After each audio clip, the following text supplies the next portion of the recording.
ನಾನು ಬೆಳೆದಿದ್ದೆ ವಿದ್ಯಾರ್ಥಿ ಚಳುವಳಿ ನಾಯಕನಾಗಿ. ಸೈನ್ಸ್ ಓದಿದ್ದು ನಾನು PUC ಓದಿ ನಾನು ಎಂಜಿನಿಯರಿಂಗ್ ಕಡೆ ಹೋಗಲಿಲ್ಲ. ಯಾಕೆ ಅಂತ ಹೇಳಿದ್ರೆ ಇಷ್ಟವಿಲ್ಲದೆ ನಾನು ಎಂಜಿನಿಯರಿಂಗಿಗೆ ಹೋಗೋದಾದರೆ ಯಾರೋ ಇಷ್ಟ ಇರೋರಿಗೆ ಸಿಗ್ಬೋದಾಗಿರೋ ಒಂದು ಸೀಟು ನಾನು ಕಿತ್ಕೊತೀನಿ ಅಂತ. ಈ ರೋಡಲ್ಲಿ ಕ್ರಿಕೆಟ್ ಆಡೋದ್ಮೇಲೆ ಬೇರೆ ರೋಡಲ್ಲಿ ಹೋಗಿ ಕ್ರಿಕೆಟ್ ಆಡೋದು, ಆಮೇಲೆ ದೊಡ್ಡ ಮೈದಾನದಲ್ಲಿ ಆಟ ಆಡೋದು, ಕ್ರಿಕೆಟ್ ಆಡೋದು ಇಲ್ಲ ಕ್ರಿಕೆಟ್ ಕೇಳೋದು, ಇಷ್ಟೇ ನಾಲೆಡ್ಜ್. ಬೇರೆ ಎಲ್ಲ ಇವಾಗ ಮಾತಾಡೋದು ಯಾವುದೂ ಇರಲಿಲ್ಲ. ಅಂದರೆ ವಿದ್ವತ್ತಿನ ಯಾವ ಗಂಧಗಾಳಿಯೂ ಇಲ್ಲದಂತೆ ಬೆಳೆದವು. ಜೀವನದಲ್ಲಿ ಬದುಕಿದ್ರೆ ಸಾಕು ಅನ್ನುವ ಸಂಘರ್ಷ. ಊರಿನ ಗೌರ್ಮೆಂಟ್ ಲೈಬ್ರರಿಗೆ ಹೋಗೋದು, ಅಲ್ಲಿ ಆ ಪುಸ್ತಕಗಳನ್ನ ಓದೋದು.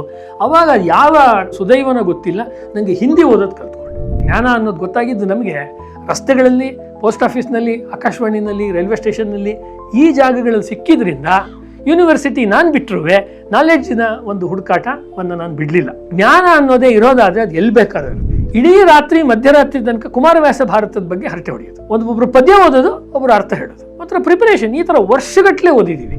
ಆಗ ನಮ್ಮೂರಿನಲ್ಲಿ ಯಾವ ಪುಸ್ತಕ ಎಲ್ಲಿಲ್ಲ ಅಂದರೆ ನನ್ನ ಹತ್ರ ಬಂದರೆ ಪುಸ್ತಕ ಸಿಗ್ತಾ ಇತ್ತು. ಆಗ್ಲೇ ಯಾವ ಥರ ಹೇಳ್ಬೋದು ಅಂದರೆ ಬೇಂದ್ರೆ ಅವ್ರು ಹೇಳ್ತಾರೆ, ನಾನು ಬೇಂದ್ರೆ ಅಂತ ಹೇಳಿದ್ರಲ್ಲ, ಆ ರೀತಿಯ ಪರಿಸ್ಥಿತಿಗೆ ಬಹಳ ಸಣ್ಣ ವಯಸ್ಸಿನಲ್ಲಿ ನಾನು ಒಳಗಾಗಿದ್ದರಿಂದ ಒಂದು ರೀತಿಯ ಒರಟತನ.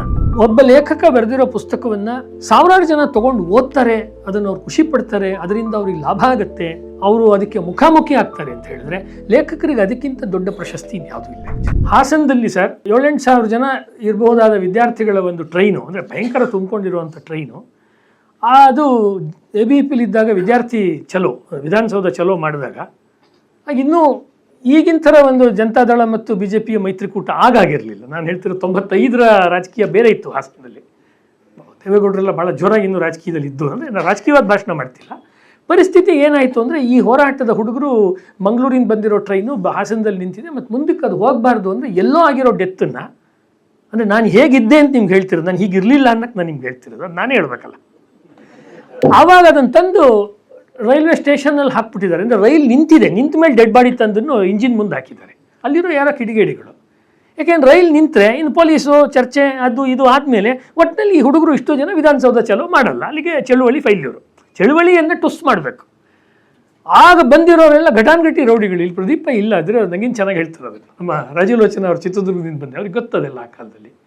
ಆಗ ಅವ್ರು ಹೇಳಿದಂಥ ಅನುಸಂಧಾನ, ಜೈನ ಮಾರ್ಗ ಅದೆಲ್ಲ ಭಾಳ ಉಪಯೋಗಕ್ಕೆ ಬಂತು ನನಗೆ ಪ್ರಾಕ್ಟಿಕಲಿ.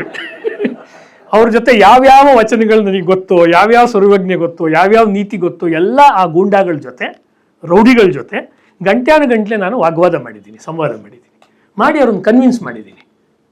ಆ ಬಾಡಿನ ತೆಗೆಸಿ ಮತ್ತೆ ಗಾಡಿ ಮುಂದಕ್ಕೆ ಹೋಯ್ತು. ಯಾಕಿದನ್ನು ಹೇಳಿದೆ ಅಂತ ಹೇಳಿದ್ರೆ, ನಾನು ಬೆಳೆದಿದ್ದೇ ವಿದ್ಯಾರ್ಥಿ ಚಳುವಳಿ ನಾಯಕನಾಗಿ, ಸಂಪೂರ್ಣವಾಗಿ ವಿದ್ಯಾರ್ಥಿ ಚಳುವಳಿ ಇದ್ದ. ನಮ್ಮ ಮನೆಯಲ್ಲಿ ಇದ್ದಂಥದ್ದು ಬಹಳ ಆರ್ಥಿಕವಾಗಿ ತುಂಬ ಕಷ್ಟದ ಪರಿಸ್ಥಿತಿಯಲ್ಲಿ ಬಂದವರು ನಾವು.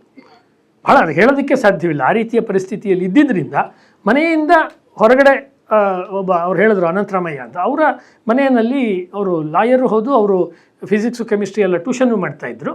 ಆ ಒಂದು ವಠಾರ, ಹಳೆಯ ವಠಾರ, ಆ ವಠಾರದಲ್ಲಿ ಒಂದಷ್ಟು ಬಾಡಿಗೆ ಕೊಡ್ತಿದ್ದೆ ಸರ್. ಬಾಡಿಗೆ ಕೊಟ್ಕೊಂಡಿರ್ತಿದ್ದೆ, ಬಾಡಿಗೆ ಕೊಡ್ತಿದ್ದೆ, ಅಲ್ಲಿ ಕೊಟ್ಕೊಂಡು ಓದ್ತಿದ್ದೆ. ಆವಾಗ ಪುಸ್ತಕಗಳನ್ನು ಸಂಗ್ರಹ ಮಾಡ್ತಾಯಿದ್ದೆ. ಮತ್ತು ನಾನು ಯಾವ ರೂಮ್ನಲ್ಲಿ ಓದಿದೆ, ನನ್ನ ತಮ್ಮ ಸಂದೀಪ ಆಮೇಲೆ ನಾನು ಮೈಸೂರಿಗೆ ಹೋಗಿ PhD ಮಾಡುವಾಗ ಅವನು ಆ ರೂಮ್ನಲ್ಲಿ ಇದ್ದವನು ಎಂಜಿನಿಯರಿಂಗ್ ಮಾಡ್ದ. ಅವನು ಅವಾಗ ನಮ್ಮದು ಒಂದೇ ಗೋಡೆ ಇರುವಂಥ ಮನೆ, ಚಿಕ್ಕಪ್ಪ ದೊಡ್ಡಪ್ಪನ ಮನೆ ಹಾಗಿತ್ತು ಅದು. ಆಮೇಲೆ ಆ ಪುಸ್ತಕ ಸಂಗ್ರಹ ಹೇಗೆ ಅಂತ ಹೇಳಿದ್ರೆ, ನೀಲಿ ಹಳದಿ ಬಣ್ಣದ ರಟ್ಟಿನ ಅಂಬೇಡ್ಕರ್ ಪುಸ್ತಕಗಳು ಬರ್ತಾ ಇತ್ತು. ಅದನ್ನು ಕೊಂಡ್ಕೊಳ್ಳುವಾಗ ನಾವು ಹೋಗಿ ಕನ್ನಡ ಸಂಸ್ಕೃತಿ ಇಲಾಖೆಯಲ್ಲಿ ಅವಾಗವಾಗ ಒಂದಷ್ಟು ಹಣ ಕೊಟ್ಟು ಅದನ್ನು ಒಂಥರ ಮುಂಗಡ ಇಟ್ಟು ಅದನ್ನು ತೊಗೊಂಬಂದು ಓದ್ತಾ ಇದ್ವಿ. ಅವಾಗ ಇಷ್ಟೆಲ್ಲ ಪಾಪ್ಯುಲರ್ ಆಗಿ ವಿಚಾರವನ್ನು ಯಾರೂ ಹೇಳ್ತಿರಲಿಲ್ಲ. DSSನವ್ರು ಕೆಲವರು ಹೇಳ್ತಿದ್ರು ಬಿಟ್ಟರೆ ಇನ್ಯಾರು ಇಷ್ಟು ಜೋರಾಗಿ ಯಾರೂ ಹೇಳ್ತಿರಲಿಲ್ಲ. ಆ ಕಾಲಕ್ಕೆ ಅದನ್ನು ಓದಿ ನಮ್ಮ ಹಾಸನದ ಕೇರಿನಲ್ಲಿ ಇವನೊಂಥರ ಅಂಬೇಡ್ಕರ್ ಥರ ಅಂತ, ಅಂದರೆ 30 ಪುಸ್ತಕ ಓದ್ತಾನೆ ಅನ್ನೋ ಥರ ಒಂದು ಒಳ್ಳೆಯ ರೀತಿ ಶಬ್ದ ಅಲ್ಲ ಅದು, ಒಂದು ರೀತಿ ತಮಾಷೆ ಥರದ ಶಬ್ದವಾಗಿ ಅದು ಈಡಾಯಿತು.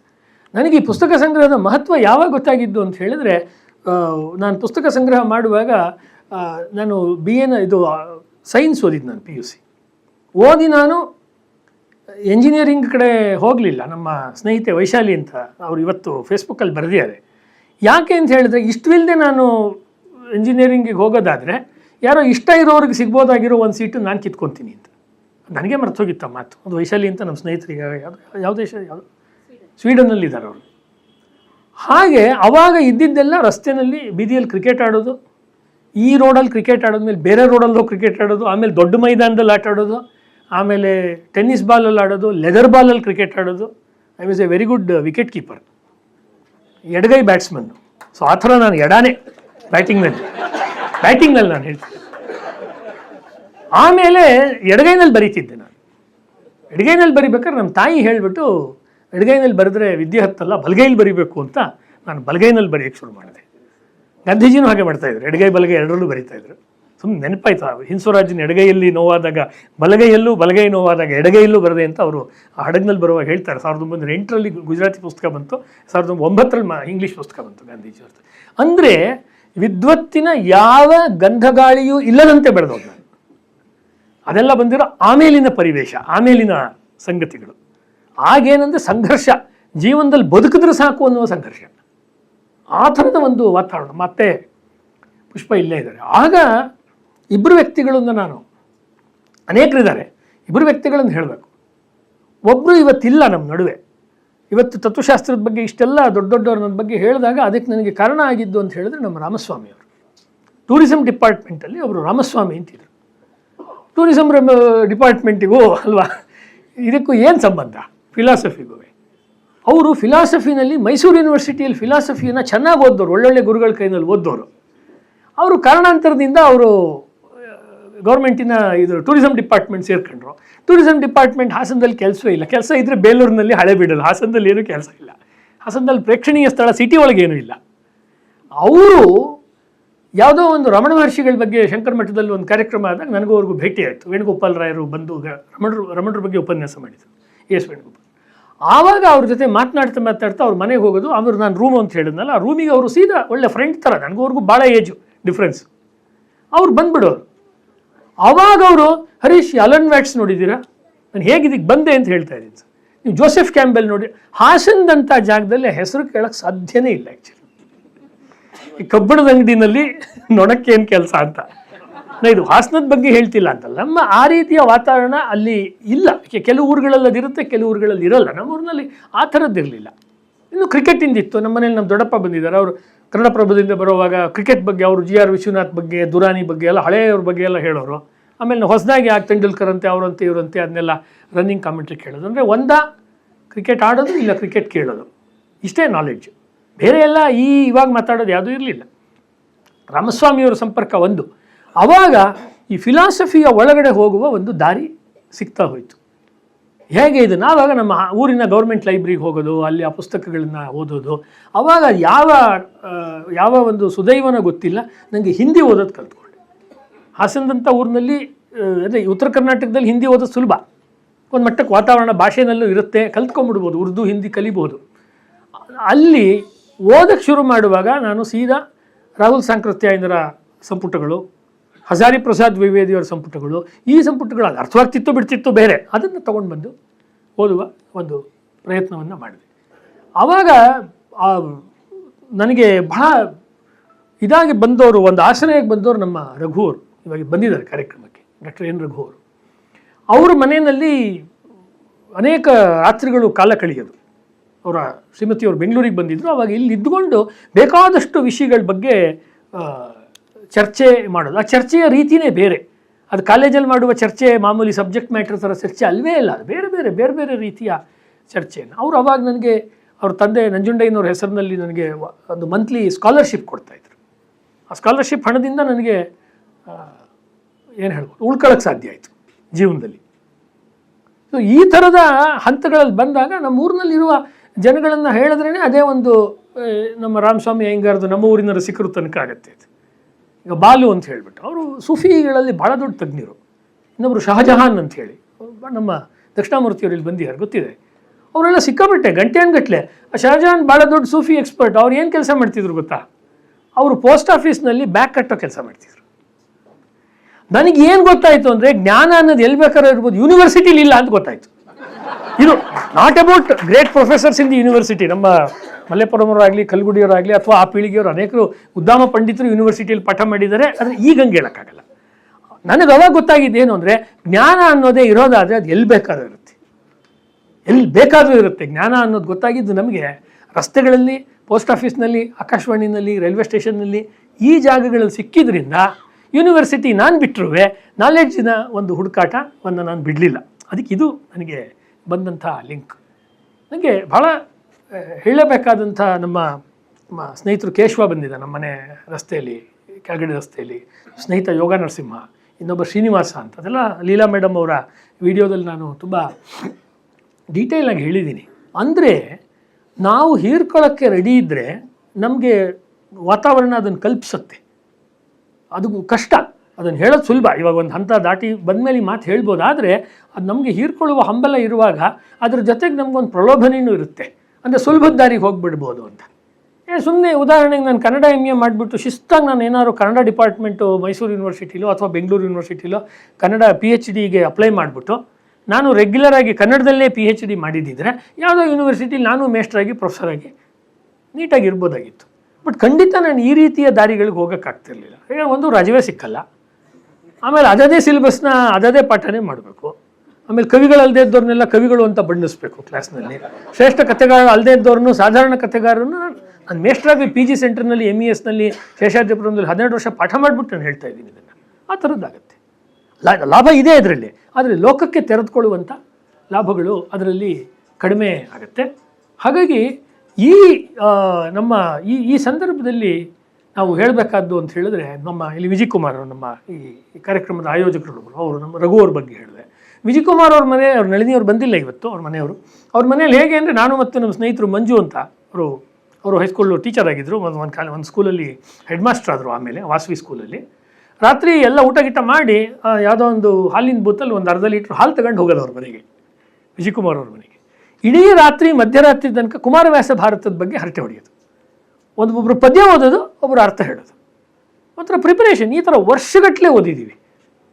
ನಾ ತೊಟ್ಟ ದೇಹಗಳ ಲೆಕ್ಕ ಯಮ ನೋಡಿ ನಕ್ಕ ಅಂತ ಬೇಂದ್ರ ಹೇಳ್ದಂಗೆ, ಇದು ಒಂದು ಕಾವ್ಯದ ಒಂದು ಫೌಂಡೇಶನ್ನು ಈ ರೀತಿ ಬಂದಿದ್ದು. ಇದರಿಂದ ಏನು ಅಂದರೆ, ಜ್ಞಾನ ಅನ್ನುವಂಥದ್ದು ಸೀಮಾತೀತವಾದ್ದು. ಅದಕ್ಕೆ ಯಾವ ಬಂಧ, ಯಾವ ಭಾಷೆ, ಯಾವ ಪಂಥ, ಯಾವ ರೀತಿಯದು ಅದು ಇಲ್ಲ ಅನ್ನುವುದು. ಮತ್ತು ನಮ್ಮ ಹಾಸನಕ್ಕೆ ಕಾರ್ಯಕ್ರಮ ಮಾಡಿದಾಗ ಅನಂತಮೂರ್ತಿಯವರು ಬಂದಿದ್ದರು, ದೇನೂರು ಮಹದೇವ ಬಂದಿದ್ದರು, ಕೀರಂ ನಾಗರಾಜ್ ಬಂದಿದ್ದರು. ಕೀರಂ ನಾಗರಾಜ್ ಬಂದು ನಮ್ಮ ಹರಿಹರ ಶ್ರೀಧರ್ ಅಂತ RSSನ ಒಳ್ಳೆ ಕಾರ್ಯಕರ್ತರು. ಅವ್ರ ಮನೆಯಲ್ಲಿ ಕೀರಂ ನಾಗರಾಜ್ ಅವರು ಬೇಂದ್ರೆ ಅವ್ರ ಬಗ್ಗೆ, ಇದ್ರ ಬಗ್ಗೆ, ಕಾವ್ಯದಲ್ಲಿ ಬಂಧ ಅನ್ನೋ ಟಾಪಿಕ್ ಬಗ್ಗೆ ಮಾತಾಡಿದ್ರು. ಬಂಧೆ ವ್ಯವಸ್ಥಿತವು ಕಾವ್ಯಂ ಅಂತೆಲ್ಲ ಭಾಳ ಅಚ್ಚುಕಟ್ಟಾಗಿರೋ ಉದ್ದಾಮ ಉಪನ್ಯಾಸ ಮಾಡಿದರು ಅವರು. ಅಂದರೆ ಆ ವಾತಾವರಣದಿಂದ ಈ ಬೆಂಗಳೂರಿಗೆ ಬಂದಾಗ ಬೇರೆ ಬೇರೆ ರೀತಿಯಾದ ಇದನ್ನು ಮಾಡೋದಕ್ಕೆ ಸಾಧ್ಯವಾಯಿತು.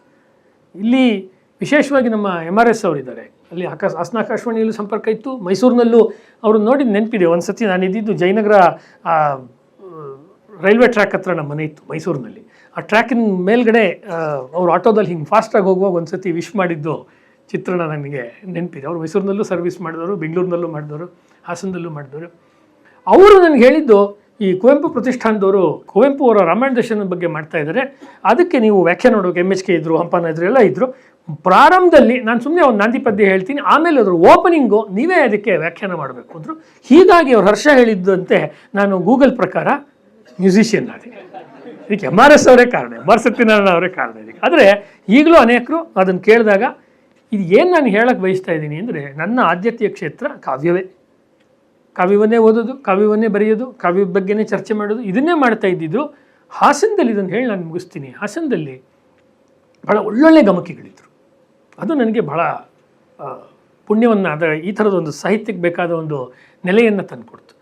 ಉದಾಹರಣೆಗೆ ನಾನು ತಕ್ಷಣಕ್ಕೆ ನೆನಪಾಗೋದು ಹಸು ಗೋಪಾಲಕೃಷ್ಣ ಅವರು. ರನ್ನನ ಗದಾಯುದ್ಧದ ಬಗ್ಗೆ ಅವರು ಸ್ಟೇಟಲ್ಲೇ ಭಾಳ ದೊಡ್ಡ ಗಮಕಿ ಅಂತ ಹೇಳ್ಬೋದು. ಅದೇ ಥರ ನನ್ನ ರೂಮ್ನಲ್ಲಿರುವ ಪುಸ್ತಕ ಭಂಡಾರ ಹೇಳಿದ್ನಲ್ಲ, ಡಿಗ್ರಿನಲ್ಲಿ ಓದುವಾಗ ನಮ್ಮ ಪ್ರೊಫೆಸರ್ AS ಕಾಳೇಗೌಡರು ಇದ್ದರು. ಕಾಳೇಗೌಡರ ಕಾರಣಕ್ಕೋಸ್ಕರವೇ ನಾನು ಸೈನ್ಸ್ ಬಿಟ್ಬಿಟ್ಟು ಆರ್ಟ್ಸ್ಗೆ ಹೋದೆ. ಆಮೇಲೆ ನೋಡಿದ್ರೆ ಕಾಳೇಗೌಡರಿಗೆ ಟ್ರಾನ್ಸ್ಫರ್ ಆಗಿಬಿಟ್ಟು ಅವರು ಇನ್ನೊಂದು ಊರು ದುದ್ದಕ್ಕೆ ಹೋಗ್ಬಿಟ್ರು ಅವರು. ಹಂಗಾಗಿ 3 ವರ್ಷ ಕಾಳೇಗೌಡರು ಇಲ್ಲದೆ ನಾನು BA ಮಾಡೋಂಗಾಯ್ತು. ಯಾಕೆ ಕಾಳೇಗೌಡರು ಅಂತ ಹೇಳ್ತೀನಿ ಅಂದರೆ, ಅವರ ರನ್ನನ ಗದಾಯುದ್ಧ ಇದೆಯಲ್ಲ, ಆ ಪಾಠ ಕೇಳೋಕ್ಕೆ ಅವ್ರು ಹೇಳಿದಂತೆ ಬೇರೆ ಬೇರೆ ಕಡೆಯಿಂದ ಬರ್ತಾಯಿದ್ರು.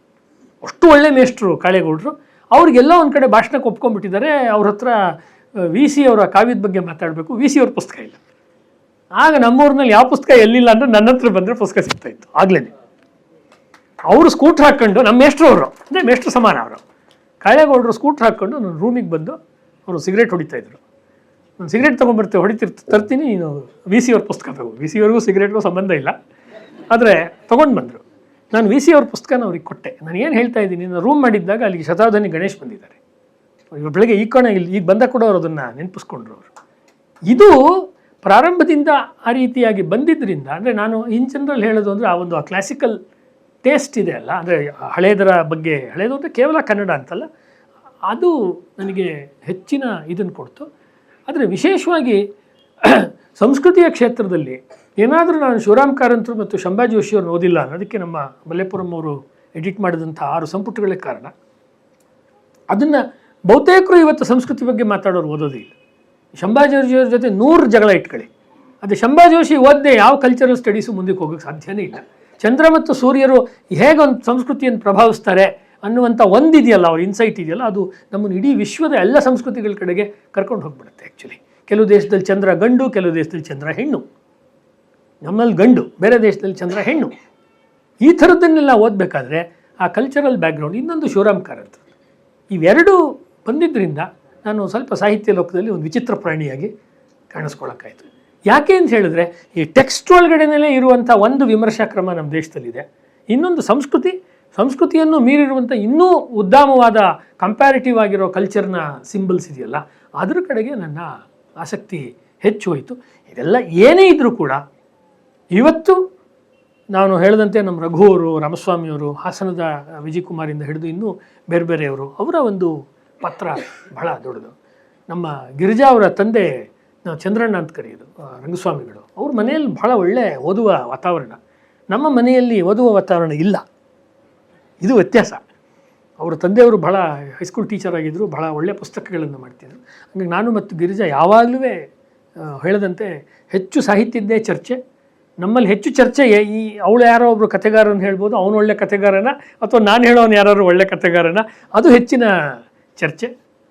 ಈ ರೀತಿಯಾಗಿ ನಡ್ಕೊಂಡು ಬಂತು ನಮ್ಮ ಅಜ್ಜಿ ಸೀತಮ್ಮ, ನಮ್ಮ ಎಲ್ಲರಿಗೂ ಗೊತ್ತಿರುವಂಥದ್ದು. ಇನ್ನೊಬ್ಬರು ನಮ್ಮ ಚಿಕ್ಕಜ್ಜಿ ನಾಗರತ್ನಮ್ಮ, ಅವರಿಬ್ಬರು ಮಾಡಿದಂಥ ಜೀವನ ಇದೆಯಲ್ಲ ಸರ್, ನೀವು ಮರಳು ಮಳ್ಳಿಗೆನಲ್ಲಿ ಬರುವಂಥ ಪಾತ್ರಗಳಿದೆ ಅಲ್ವಾ, ಸ್ತ್ರೀ ಪಾತ್ರಗಳು, ಅದಕ್ಕಿಂತ ಏನು ಕಡಿಮೆ ಇಲ್ಲ ಅದು ಆ್ಯಕ್ಚುಲಿ. ಅಂದರೆ ಯಾವ ಥರ ಹೇಳ್ಬೋದು ಅಂದರೆ, ಬೇಂದ್ರೆ ಅವ್ರು ಹೇಳ್ತಾರೆ, ನಾನು ಬೇಂದ್ರೆ ಅಂತ ಹೇಳಿದ್ರಲ್ಲ, ಈ ಜೀವನ ನನ್ನನ್ನು ಒಂದು ಹಪ್ಪಳದ ಥರ ಸುಟ್ಟುಬಿಡ್ತು ಅನ್ನೋ ಮಾತನ್ನು ಬೇಂದ್ರೆಯವರು ಅವರ ಒಂದು ಕವನದಲ್ಲಿ ಅವರು ಹೇಳ್ತಾರೆ. ಆ ರೀತಿಯ ಪರಿಸ್ಥಿತಿಗೆ ಬಹಳ ಸಣ್ಣ ವಯಸ್ಸಿನಲ್ಲಿ ನಾನು ಒಳಗಾಗಿದ್ದರಿಂದ ಒಂದು ರೀತಿಯ ಒರಟುತನ, ಒಂದು ರೀತಿಯ ಉಡಾಫೆ, ಅದು ಉಡಾಫೆ ಯಾರ ಬಗ್ಗೆನೂ ಅಲ್ಲ, ನನ್ನ ಬಗ್ಗೆನೇ ಅಷ್ಟೇ, ಅದು ಬೇರೆಯವ್ರ ಬಗ್ಗೆ ಏನು ಉಡಾಫೆ ಇಲ್ಲ, ಅದು ಬರೋದಕ್ಕೆ ಇದೇ ಕಾರಣ ಆಗಿದ್ದು. ಆದರೆ ಆ ಕವಚ ಇಲ್ಲ ಅಂದಿದ್ರೆ ನಾನು ಇರೋಕ್ಕಾಗ್ತಿರ್ಲಿಲ್ಲ. ಅದು ಯಾರು ಆ ಹಂತಗಳಲ್ಲಿ ಪ್ರಯಾಣ ಮಾಡ್ಕೊಂಡು ಬಂದಿರ್ತಾರೆ ಅವ್ರಿಗದು ಗೊತ್ತಿರುತ್ತೆ. ಹಾಗಾಗಿ ಇವತ್ತು ನಾನು ಯಾರೋ ಗಾಂಧೀಜಿಯವ್ರನ್ನ ವಿರುದ್ಧವಾಗಿ ಮಾತಾಡಿದ್ರೆ, ಅಥವಾ ಗಾಂಧೀಜಿ ವಿರುದ್ಧ ಏನು ಮಾತಾಡಿಲ್ಲ, ನಾನು ಅಂಬೇಡ್ಕರ್ ಪರವಾಗಿ ಅಥವಾ ಸಾವರ್ಕರ್ ಪರವಾಗಿ ಮಾತಾಡಿದ್ದೀನಿ ಹೆಚ್ಚಾಗಿ. ಆ ಮಾತಿನ ಒಂದು ಭಾಗವಾಗಿ ಇದು ಬಂದಿರುತ್ತೆ ಅಷ್ಟೇ. ಅದರ ಹಿಂದೆ ಇರುವ ಕಾಠಿಣ್ಯ ಇದೆ ಅಂತ ಹೇಳೋದು, ಅದು ವಿಚಾರದ ಹಿಂದಿನ ಕಾಠಿಣ್ಯಕ್ಕಿಂತ ನಾನು ಜೀವನವನ್ನು ನೋಡಿರುವ ಹಿಂದಿನ ಕಾಠಿಣ್ಯವೇ ಅದರಲ್ಲಿ ಜಾಸ್ತಿಯಾಗಿ ಬಂದಿರುವಂಥದ್ದು. ಇದನ್ನು ನಾನು ನೋಡಿಕೊಂಡು ಇಲ್ಲಿ ತನಕ ಬಂದಾಗ ಬಹಳ ಮುಖ್ಯವಾಗಿ ಹೇಳೋವಂಥದ್ದು ಏನೂ ಇಲ್ಲ. ಅಂದರೆ ಇಷ್ಟೆಲ್ಲ ಹೇಳಿದ ಮೇಲೆ ಕೂಡ ಹೇಳೋವಂಥದ್ದು ಏನು ಅಂತ ಹೇಳಿದ್ರೆ, ಒಂದು ಕೃತಜ್ಞತೆಯ ಭಾವನೆ ಅಷ್ಟೇ. ಅಂದರೆ ಅನೇಕರಿಗೆ ದೊಡ್ಡ ದೊಡ್ಡ ಸಾಹಿತಿಗಳು ಅವ್ರ ಹೆಸರು ಹೇಳಲ್ಲ, ಅವರು 60 ವರ್ಷ 70 ವರ್ಷ 80 ವರ್ಷ 100 ವರ್ಷ ಬದುಕಿದ್ರು ಕೂಡ ಅವ್ರಿಗೆ ಅದಿಲ್ಲ, ಇದಿಲ್ಲ, ಅದು ಸಿಕ್ಕಲಿಲ್ಲ, ಇದು ಸಿಕ್ಕಲಿಲ್ಲ ಅಂತಾರೆ. ನಾನು ಇವತ್ತು ಈ ಸಮಾರಂಭ ಮಾಡ್ತಾ ಇದ್ದಾರೆ, ಅಥವಾ ಇಲ್ಲಿ ಕೇಶವ ಇದ್ದಾರೆ, ಪ್ರಮೋದ ಇದ್ದಾರೆ ಅಂತ ಹೇಳ್ತಾ ಇಲ್ಲ. ಒಬ್ಬ ಲೇಖಕ ಬರೆದಿರೋ ಪುಸ್ತಕವನ್ನು ನಾನಾಗಲಿ ಯಾರೇ ಆಗಲಿ ಸಾವಿರಾರು ಜನ ತೊಗೊಂಡು ಓದ್ತಾರೆ, ಅದನ್ನು ಅವ್ರು ಖುಷಿ ಪಡ್ತಾರೆ, ಅದರಿಂದ ಅವ್ರಿಗೆ ಲಾಭ ಆಗುತ್ತೆ, ಅದರಿಂದ ಅವ್ರನ್ನ ಅದು ಕೆಣಕತ್ತೆ, ಅವರು ಅದಕ್ಕೆ ಮುಖಾಮುಖಿ ಆಗ್ತಾರೆ ಅಂತ ಹೇಳಿದ್ರೆ, ಲೇಖಕರಿಗೆ ಅದಕ್ಕಿಂತ ದೊಡ್ಡ ಪ್ರಶಸ್ತಿ ಇನ್ಯಾವುದೂ ಇಲ್ಲ. ಅದು ನನಗೆ ಧಾರಾಳವಾಗಿ ಸಿಕ್ಕಿದೆ. ಹಲವಾರು ಪುಸ್ತಕಗಳು ಅವರು ಮರುಮುದ್ರಣದ ಮೇಲೆ ಮಾತ್ರ ನಾನು ಹೇಳ್ತಾ ಇಲ್ಲ. ಒಂದು ಸರ್ತಿ ನಾನು ಪ್ರತಾಪ್ ಸಿಂಹ ಬರೆದಂಥ ಮೊಹಮ್ಮದ್ ಅಲಿ ಜಿನ್ನಾ, ಅಂದರೆ ಮೊದಲು ಭಾರತೀಯ ಅಂತ ಹೇಳಿದವನು ಆಮೇಲೆ ಯಾಕೆ ಡಿವಿಷನ್ ಮಾಡ್ದ ಅಂತ ಅದು ಎಷ್ಟು ಅಷ್ಟೇ. ಆ ಪುಸ್ತಕವನ್ನು ಬರೆದ ಮೇಲೆ ತುಂಬ ಜನಗಳ ವಿರೋಧ ಕಟ್ಕೊಳ್ಬೇಕಾಯ್ತು, ಅನೇಕರು ಜನ ಮಾತು ಬಿಡಬೇಕಾಯ್ತು. ಅದು ಸತ್ಯಕ್ಕೋಸ್ಕರ ಹೇಳಿರೋದಷ್ಟೇ. ಮೊಹಮ್ಮದ್ ಅಲಿ ಜಿನ್ನಾ ನನ್ನ ಮನೆ ಚಿಕ್ಕಪ್ಪನೂ ಅಲ್ಲ ದೊಡ್ಡಪ್ಪನೂ ಅಲ್ಲ, ನನಗೆ ಅವ್ನು ಇತಿಹಾಸದಲ್ಲಿರೋ ಒಂದು ಕ್ಯಾರೆಕ್ಟರ್ ಒಂದು ಬಗ್ಗೆ ಬರೆದಿದ್ದೀನಿ ಅಷ್ಟೇ. ಅದ್ರಲ್ಲಿ ತಪ್ಪಿದ್ರೆ ಬರೀಬೇಕು. DS ನಾಗಭೂಷಣ್ಗೂ ನನಗೂ ಮಾತುಕತೆ ಆಗೋದನ್ನೇ ಹೇಳಿದೆ. ಶಿವಮೊಗ್ಗದಲ್ಲಿ ಒಂದು ಸೆಮಿನಾರ್ಗೆ ಹೋದಾಗ, ನೀನಾಸಂ ಸೆಮಿನಾರ್ನಲ್ಲಿ, ಸರ್ ನಿಮಗೆ ಡಿಫ್ರೆನ್ಸ್ ಇದ್ದರೆ ನೀವು ಲೇಖನ ಬರೀರಿ, ಅಥವಾ ಇದರಲ್ಲಿ ಏನಾದ್ರು ಒಂದು ಕಂಡಬಟ್ಟೆ ತಪ್ಪಿದರೆ ತೋರಿಸಿ ಅದರಲ್ಲಿ. ಆ ರೀತಿ ಅದನ್ನು ಮಾಡಲಿಲ್ಲ ನನಗೆ. ಅದೊಂದು ರೀತಿ ಬೇರೆ ಯಾವುದೋ ಮಗುಮಾದ ರೀತಿ ಆಯಿತು. ಅದಕ್ಕಿದ್ದಂಥ ದಾರಿ ಅಂತ ಹೇಳಿದ್ರೆ ಆವಾಗಲೇ ಅನೇಕ ಮಾತುಕತೆಗಳಲ್ಲಿ ಬಂದಂತೆ ಇವರು ಗತಾನುಗತಿಕವಾಗಿ ಹೇಗಿದೆಯೋ ಅದರ ಜೊತೆಯಲ್ಲೇ ಹೋಗುವಂಥದ್ದು. ಆ ರೀತಿ ಹೋಗಲಿಲ್ಲ. ಯಾಕೆಂದರೆ ನಾವೇ ಮೆಚ್ಚುವಂಥ ಗಾಂಧಿನೋ ಸಾವರ್ಕರೋ ಅಂಬೇಡ್ಕರೋ ಅವರು ತುಂಬ ಹಠಮಾರಿಗಳು, ತುಂಬ ಮೊಂಡರು. ಮೊಂಡುತನದ ಶಂಭಾ ಜೋಶಿಯವರು ತುಂಬ ಜಿಗುಟು, ಬೇಂದ್ರೆಯವರು ತುಂಬ ಜಿಗುಟು, ಅವ್ರು ಸುಲಭಕ್ಕೆ ಬಿಟ್ಕೊಡ್ತಿರ್ಲಿಲ್ಲ. ಅದಂದರೆ ಇದನ್ನು ನಾನು ಇವತ್ತು ಆರ್ಜಿಸ್ಕೊಂಡಿರೋವಂಥ ನಂಬಿಕೆ ಅಲ್ಲ, ಬಹಳ ವರ್ಷಗಳಿಂದ ಇರೋದ್ರಿಂದ ಇದಕ್ಕೆ ನಾನು ಆ್ಯಡ್ ಮಾಡ್ಕೋಬೋದು, ಇದರಲ್ಲಿ ಏನಾದ್ರು ತಪ್ಪಿದರೆ ಅದನ್ನು ಪರಿಷ್ಕಾರ ಮಾಡ್ಕೋಬೋದೇ ಹೊರತು ಇದನ್ನು ಸಂಪೂರ್ಣವಾಗಿ ಬಿಡುವಂಥದ್ದು ಅನ್ನೋದು ಸಾಧ್ಯವೇ ಇಲ್ಲ ಆ್ಯಕ್ಚುಲಿ. ಮತ್ತು ಅವಾಗಲೇ ಕಲ್ಗುಡಿ ಸರ್ ಹೇಳಿದಂತೆ ಈಗ ಹಿಂದುತ್ವದ ಬಗ್ಗೆ ಬರ್ತಿರುವಂಥ ವ್ಯಾಖ್ಯಾನ ಏನಿದೆ ಇದು ಒಂದು ಏಕಾಕಾರವಾದ್ದೇನೆ, ಅದು ಖಂಡಿತ ಅದು ಒಪ್ಪುವಂಥದ್ದು. ಇದಕ್ಕೆ ಅನೇಕ ಕವಲುಗಳಿದೆ, ಅನೇಕ ಮಗ್ಗಲುಗಳಿದೆ. ಅಂದರೆ ಇದರಲ್ಲಿ ಜೈನ ಆಸ್ಪೆಕ್ಟ್ ಇದೆ, ಇದರಲ್ಲಿ ಬೌದ್ಧ ಇದೆ, ಇದರಲ್ಲಿ ನಾಥ ಇದೆ, ಇದರಲ್ಲಿ ತಂತ್ರ ಇದೆ, ಮತ್ತೊಂದಿದೆ ಅನ್ನುವುದು ನಮಗೆ ಗೊತ್ತಾದಾಗ ಯಾರೆಲ್ಲ ಹಿಂದುತ್ವದ ವಿಚಾರವನ್ನು, ನಾನು ಹರ್ಷ ಅನೇಕ ಸತಿ ವಿಷಯ ಮಾತಾಡಿದ್ದೀವಿ, ಅದು ಇನ್ನೂ ಸ್ಟ್ರೆಂತನ್ನು ಪಡೆಯುತ್ತೆ. ಅದು ಅಂದರೆ ಈಗೊಂದು ರೀತಿ ಒಂದು ಆಸ್ಪೆಕ್ಟಲ್ಲಿ ಹೇಳ್ತಾ ಇದ್ದಾರೆ, ಅದು ಇದೆ ನಿಜ ಅದು, ಆದರೆ ಅದು ಅಷ್ಟೇ ಅಲ್ಲ.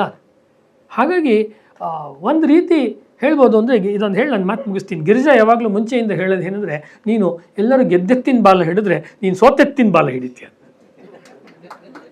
ದೇವಚಂದ್ರನ ಬಗ್ಗೆ PhD ಮಾಡುವಾಗಲೇ ಈ ಖ್ಯಾತಿನೋ ಅಥವಾ ಈ ಹೆಸರು ನನಗೆ ಆವಾಗಲೇ ಬಂದಿತ್ತು. ಕನ್ನಡ ಸಾಹಿತ್ಯದಲ್ಲಿ ಯಾರೂ ಮಾಡ್ಬೋದಾಗಿತ್ತು, ಮುಂಚೆನೇ ಮಾಡ್ಬೋದಾಗಿತ್ತು.